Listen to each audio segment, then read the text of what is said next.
So I actually lied to you guys about not lying to you guys, and we will cover a little bit more systems of equations in this video, but it'll be pretty short.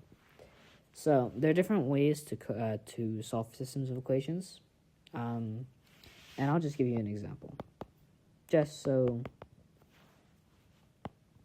you get an idea of what to do. So if we have an equation like this, where y is explicitly stated, and it's nice, what we can do is we can just say, why don't we just plug that into here? So 2x plus, well, y is equal to x plus 2, so we can do that. It's 8. Great, now we just simplify. This is just 3x plus 2 is equal to 8. And 3x is equal to 6, so x is just equal to 2. Now, we found the x-coordinate at which these two lines intersect, correct? Now, we can just plug it back into either one of these equations. You can choose this one, you can use this one. It doesn't really matter. I think this is easier, the top one, because, my gosh. I think this guy is easier because it's just 2 plus 2. 5, right? No, I'm just kidding. Y is equal to 4. So the place at which these lines intersect is 2, 4. This method is called substitution, where we just have some expression for y, or it could be for x too.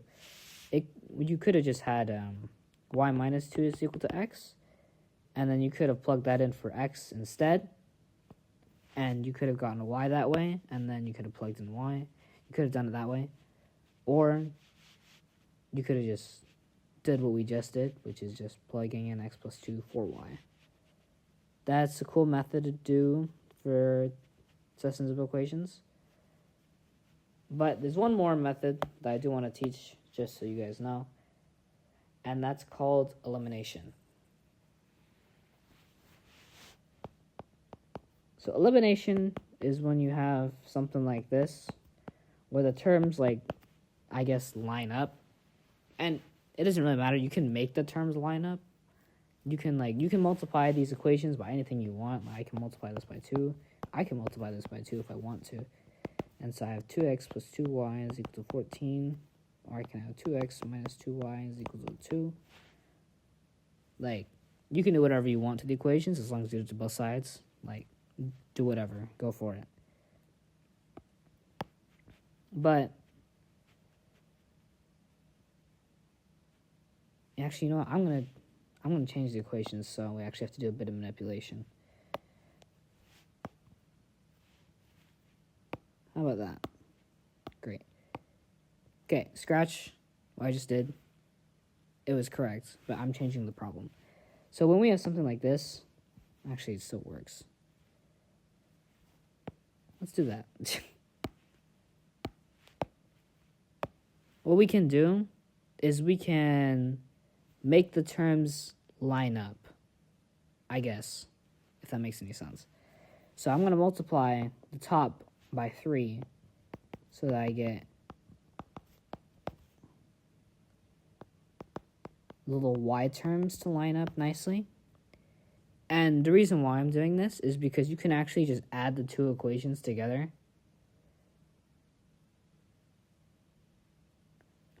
And then this is nice because, boom, we can get that out of here.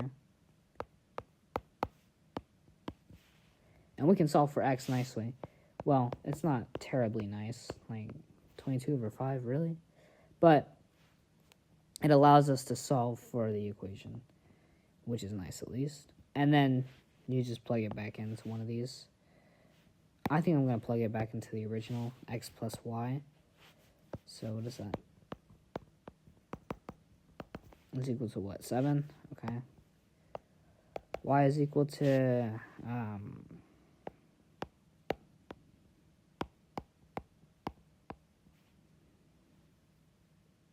was that 13 over 5? Something like that? Something like that, yeah. Yeah, that's the other method for solving systems of equations, pretty much. And the idea is making one of the variables line up nicely. So by manipulating one of the equations, it's like I started with this guy, and then I see, oh, these guys are opposite signs. So I can just multiply by 3, add the equations, and then I can just have a single variable equation that I can easily solve. I could have done the same thing with x, actually. And what I could have done is I could have multiplied the top by -2, and then I could have canceled out the x instead. Either way works. And this is what we call solving by elimination. And honestly, it's kind of the one that you're going to use the most, because sometimes substitution can be tricky. And elimination, all you got to do is manipulate the equations so that they line up nicely, and then you just do some addition and solving. But that's pretty much how you solve systems of equations algebraically. Graphically, it's just the intersection of the line. And that's pretty much it. So I'll see you in the next video.